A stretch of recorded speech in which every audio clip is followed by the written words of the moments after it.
അപ്പോൾ ഇന്നൊന്ന് ബാത്ത് വരെ പോയിട്ട് വന്നാലോ? ബാത്ത് ഇവിടെ നിന്നൊരു 1 hour 15 minutes ട്രാവലുണ്ട്. അപ്പോൾ യൂഷ്വലി ഞാൻ ഹസ്ബൻഡ് വർക്ക് ചെയ്യുന്നതെന്ന് പറഞ്ഞാൽ ഹസ്ബൻഡ് വർക്ക് ചെയ്യുന്ന ദിവസം ഞാൻ ഓഫ്, ഞാൻ വർക്ക് ചെയ്യുന്ന ദിവസം ഹസ്ബൻഡ് ഓഫ്, അങ്ങനെയാണ്. ഞങ്ങൾക്ക് അങ്ങനെ മാസത്തിൽ ഒരു തവണയോ 2 തവണയൊക്കെ ഒരുമിച്ച് ഓഫ് കിട്ടാറുള്ളൂ. ഇതിപ്പോൾ ഈ 2 ദിവസം ഹസ്ബൻഡിന് ഓഫ് ആയിരുന്നു. പക്ഷേ ഞാൻ വർക്കിംഗ് ആണ്, പിന്നെ ഹസ്ബൻഡ് ഓഫ് ആണല്ലോ, എവിടെയെങ്കിലുമൊക്കെ പോകണമല്ലോ എന്ന് ഓർത്ത് ഞാൻ ആനുവൽ ലീവ് എടുത്തത്. അങ്ങനെ നമ്മൾ ബാത്തിലോട്ട് പോയിക്കൊണ്ടിരിക്കുകയാണ്. ഞങ്ങൾ ഔട്ടറിലുണ്ടല്ലോ താമസിക്കുന്നത്, അതുകൊണ്ടാണ് ഈ റോഡൊക്കെ ഇങ്ങനെ വീടോ കാര്യങ്ങളോ അങ്ങനെയൊക്കെ ഭയങ്കര കുറവാണ്. നമ്മുടെ നാട്ടിൽ വാളയാർ, പാലക്കാട് വാളയാർ പോകുന്ന ആ വഴിയില്ല, അതുപോലൊക്കെ തന്നെ ഫുള്ള് കാടും കാര്യങ്ങളൊക്കെയാണ്. അങ്ങനെ ഞങ്ങൾ ഒരു 1.25 മണിക്കൂറത്തെ യാത്രയ്ക്ക് ശേഷം ഞങ്ങൾ ബാത്തിൽ വന്നു. ബാത്തിനൊക്കെ ഒരു ഹിസ്റ്റോറിക് പരമായിട്ടുള്ളൊരു കാര്യങ്ങളൊക്കെയാണ്. ഞങ്ങൾ വന്ന ദിവസം 29 ഡിഗ്രി എന്തോ ഉണ്ടായിരുന്നു, ഭയങ്കര ചൂടായിരുന്നു, ഒരു രക്ഷയില്ലായിരുന്നു. അങ്ങനെ ഞങ്ങൾ പാർക്കിംഗ് ഒക്കെ തപ്പി പിടിച്ച് വണ്ടി പാർക്ക് ചെയ്തു. ഞങ്ങൾക്ക് പാർക്കിംഗ് തപ്പി പിടിക്കാൻ കുറച്ച് പാടുപെട്ടിച്ച്, ഞങ്ങൾക്ക് ലോങ് സ്റ്റേ വേണമായിരുന്നു. അങ്ങനെ ഞങ്ങൾ തപ്പി പിടിച്ച് പാർക്കിങ്ങിൽ വണ്ടിയൊക്കെ കൊണ്ടിട്ട് നടന്നു പോകുന്നത്. നടന്ന് കാണാനുള്ള സ്ഥലങ്ങളൊക്കെ ഉള്ളൂ. അങ്ങനെ ഞങ്ങൾ നടന്ന് വെയിൽ കാരണം കരിഞ്ഞൊരു രക്ഷയില്ലായിരുന്നു, കരിഞ്ഞു പോയി. പിന്നെ നമുക്കിവിടെ കുടയൊക്കെ പിടിച്ചുകൊണ്ട് പോയാൽ ആൾക്കാരൊക്കെ നമ്മളിങ്ങനെ അന്യഗ്രഹ ജീവികളെ പോലൊക്കെ നോക്കും. ഇവർക്ക് വെയിൽ ഭയങ്കര ഇഷ്ടമല്ല, നമുക്ക് വെയിൽ ഇഷ്ടമില്ല എന്നുള്ള കാര്യം നമുക്കല്ലേ അറിയത്തുള്ളൂ.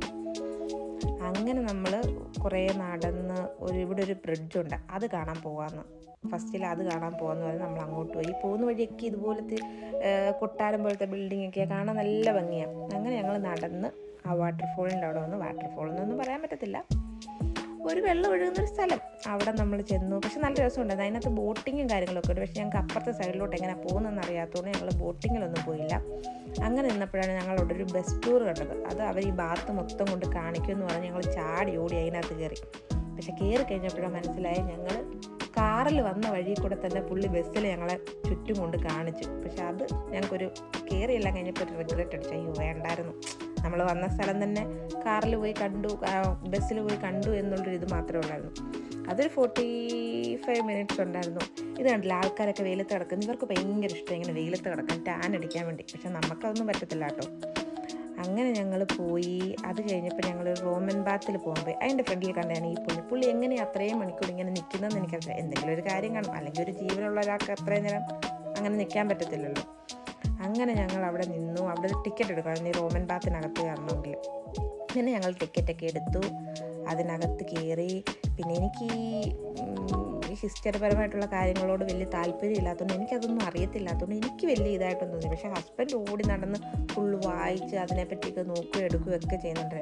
ഇതെന്തെന്ന് പറഞ്ഞാൽ ഒരു ഐതിഹ്യം അങ്ങനെ എന്തോ പറഞ്ഞ്, ഇവിടെ ഒരു കിങ്ങോ ക്യൂനോ ആരോ ഉണ്ട്, അപ്പോൾ അവരെ കാണാൻ വരുന്നവർ ഇവിടെ വന്ന് കുളിച്ചിട്ട് പോകുന്നു, അങ്ങനെ എന്തൊക്കെയാണ്. അപ്പോൾ ഇവിടെ പൂളുണ്ട്, പിന്നെ ജിമ്മ്, ചേഞ്ചിങ് റൂം, അങ്ങനത്തെ സംഭവം എല്ലാം ഉണ്ട്.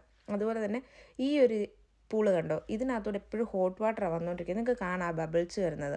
അത് ഭൂമിക്കടിയിൽ നിന്നുള്ള മറ്റേ നീരുറ വരുന്ന ഫുള്ള് നല്ല ചൂടാണ്.